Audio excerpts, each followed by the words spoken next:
Antonetsika androany fanamariana ny fahafolotona ny Lalatiana ny Delire mareo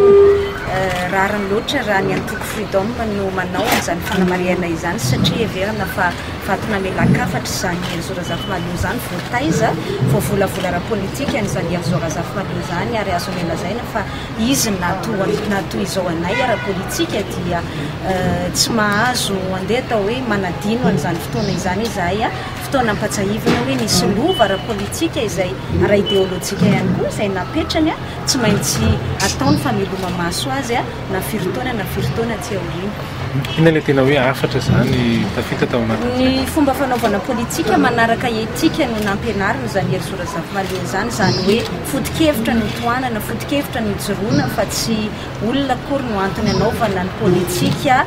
rehefa tsy mitovy ny hevitra dia mametra mpialana ohatra tahaka an'izay nataony tamin'ny fotoanandro ny efatra amby sivifolo sy arivo tsy hoe nahazo toerana dia mibodo an'izay toerana izay na amin'ny fomba ahoana na amin'ny fomba ahoana fa rehefa tsy mifankahazoana ny fomba fijeriny na misy hevitra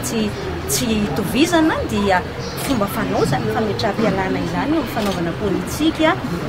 eo ihany koa no hoe tsy na dia aty amin'ny fanoherana azy ary fomba nampianarina Delire mareo zany tahaka anay amin'izao fotoana izao raha misy ny sosikevitra na misy ny hevitra tokony azo anampiana ho an'ny tombotsoan'ny be sy ny maro dia manao an'izany na amin'ny alalan'ny tsikera izany na amin'ny alalan'ny torohevitra maro samihafa ihany koa ao anatiny izany hoe fomba fanaovana politika misy etika izany ihany koa no hoe na inona tsy fifankazaon-kevitra dia ny tombotsoa ambony firenena tsy maintsy atao ambony na mpanohitra anao na manohana ny fitondram-panjakana ihany koa izay le hoe manao politika misy etika politika tsy manohana olona fa manohana foto-kevitra ao anatin'izay fanaovana politika izay any fa hatramin'izay nitsangana ny freedom nametraka foana hoe tokony ampiarina manomboka izao ny fanavaozana ny classe politique renouvellement de la classe politique fanavaozana ny fomba fanaovana politika na renouvellement des pratiques politiques ihany koa ohatra hoe manana programme ianao vao milatsaka ny fidiana ohatra hoe maka ny fankatoavana vahoaka ianao vao miambo hitondra fanjakana izany hoe mahasamihatrika fifidianana ianao fa tsy andeha ataontsika hoe miboto toerana fotsiny tahaka an'izao ianao nefa tsy mahazo an'izany tsodrany vahoaka izany izany rehetrarehetra izany izay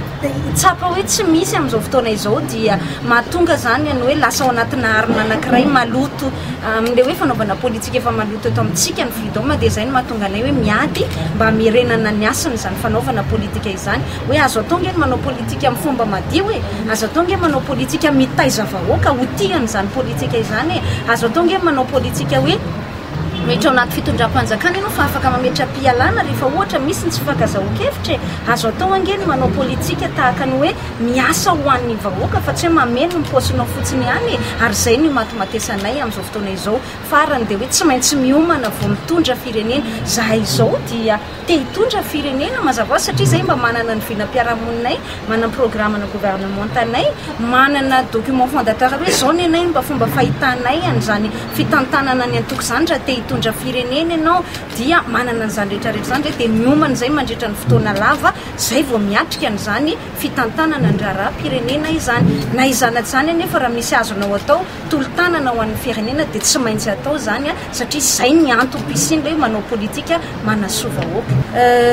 Za tsy miditra amin'ny organisation manokana Delire fanilo satria everiko fa manana ny antony zareo matoa hoe tsy nankalaza tsy nanamarika an'izay daty andro androany izay fa maninona ny freedom satria izay mahatsiaro hoe manana didy amin'ny mazanozanaka taty aoriana nefa nampianarina ary nametrahana n'izany izay le tena hoe vato namelakafatra nametrahana n'izany hoe teny lova politika tokony ho natao izany dia verinay ary niantso izahay fifanomezan-tanana tamin'ny Delire fanilo reo izay mbola tena atao hoe nijanona tamin'izay foto-kevitra Delire mareo izay hoe avy mifametanana aminay hiarana marika n'ity fotoana ity tsika satria tsy azo alevina fandroany fantelo indray izany Delire mareo izany fa tsy maintsy velomy maso izay sotoavina napetrana izay.